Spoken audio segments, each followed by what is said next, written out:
Sir, ನಾವು ಸರ್ಕಾರಿ ಪರವಾನಗಿ ಭೂಮಾಪಕರು ಏನಿದೀವಿ, ಸತತವಾಗಿ 4 ತಿಂಗಳಿಂದ ನಮ್ಮ ಹಕ್ಕನ್ನ ಸರ್ಕಾರ ಮತ್ತು ಇಲಾಖೆಗೆ ಪ್ರತಿಪಾದಿಸಿಕೊಂಡು ಬಂದಿದ್ದೀವಿ. ಆದ್ರೂ ಸಹ ಇಲಾಖೆ ಮೀನಾಮೇಷ ಎಣಿಸ್ತಾ ಇದೆ. ಪ್ರಶ್ನೆ ಮಾಡಿದ್ರೆ ಸರ್ಕಾರಕ್ಕೆ ಬಿಟ್ಟಿದ್ದು ಅಂತಾರೆ. ಸರ್ಕಾರದಿಂದಲೇ ನೇಮಿತ ಆಗಿರ್ತಕ್ಕಂಥ ಒಬ್ಬ IAS ಅಧಿಕಾರಿಗಳು ಈ ತರ ನಿಸ್ಸಹಾಯಕತೆ ನಮ್ಗೆ ತೋರಿಸಿದ್ರೆ, ಇಲಾಖೆಯಲ್ಲಿ ನಾವೇ ಕೆಲಸ ಮಾಡ್ತಾ ಇರೋದು, ನಮ್ಮನ್ನು ಬಿಟ್ಟು ಬೇರೆ ಯಾರು ಕೆಲಸ ಮಾಡ್ತಾ ಇಲ್ಲ. ನಾವು ಈಗಾಗಲೇ ಮೊದಲಿಂದಲೂ ನಿರ್ವಹಿಸ್ಕೊಂಡು ಬಂದಿರೋ ಕೆಲಸ ಶೂನ್ಯ ಆಯ್ತಾ ಅನ್ನೋದು ಒಂದು ಈಗ ಅನುಮಾನ ಬರ್ತಿದೆ. ನಾವು ಇಲಾಖೆಗೆ ದುಡ್ದಿಲ್ವಾ? ನೀವೇ ಹೇಳ್ತೀರಾ ನೀವು ಇಲಾಖೆಗೆ ಪಿಲ್ಲರ್ಸ್ ಅಂತ. ಈ ಪಿಲ್ಲರ್ಸ್ಗೆ ನೀವು ಕೊಡ್ಬೇಕಾಗಿರ್ತಕ್ಕಂಥ ಬೆಲೆ ಇದೇನಾ? ಯಾಕೆ ನಮ್ಮ ಮೇಲೆ ಈ ಮೃದು ಧೋರಣೆ, ಕಠಿಣವಾದ ಧೋರಣೆ, ಮೃದು ಧೋರಣೆ ತೋರಿಸಿ ನಮ್ಮನ್ನ ಯಾಕೆ ಇಲಾಖೆ ಒಳಗಡೆ ತಗೋಬಾರ್ದು?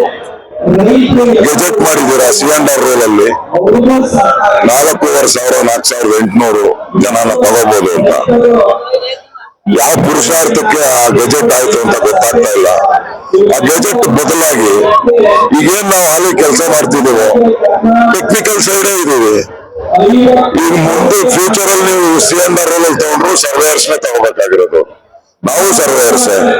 ನೀವು ಅವ್ರನ್ನ ತಗೊಂಡು 6 ತಿಂಗಳು 7 ತಿಂಗಳು ಎಕ್ಸಾಮ್ ಕೊಟ್ಟು, ಟ್ರೈನಿಂಗ್ ಕೊಟ್ಟು, ಎಕ್ಸಾಮ್ ಕೊಟ್ಟು ತಗೊಂಡು ಯಾವ ಮಟ್ಟದಲ್ಲಿ ನೀವು ಇಲಾಖೆ ರೈತರು ಕೆಲಸ ಮಾಡಿಸ್ತೀವಿ, ಅದರ ಬದಲಾಗಿ ಫುಲ್ಲಿ ಟ್ರೈನ್ಡ್ ನಾವು ಈಗಾಗಲೇ 25 ವರ್ಷಗಳಿಂದ ಹಂತವಾಗಿ 1999ರಿಂದ 24ರವರೆಗೂ ಆಯ್ಕೆಯಾಗಿ ತರಬೇತಿ ಪಡೆದು ಇಲಾಖೆಯಲ್ಲಿ ಏನ್ ಕೆಲಸ ನೀಡಿದ್ರು ಗೌರವಯುತವಾಗಿ ರೈತ ಸಂಪರ್ಕ ಇಟ್ಕೊಂಡು ಸರ್ಕಾರ ಮತ್ತು ಇಲಾಖೆ ಗೌರವ ಉಳಿಸ್ಕೊಟ್ಟಿದ್ದೀವಿ.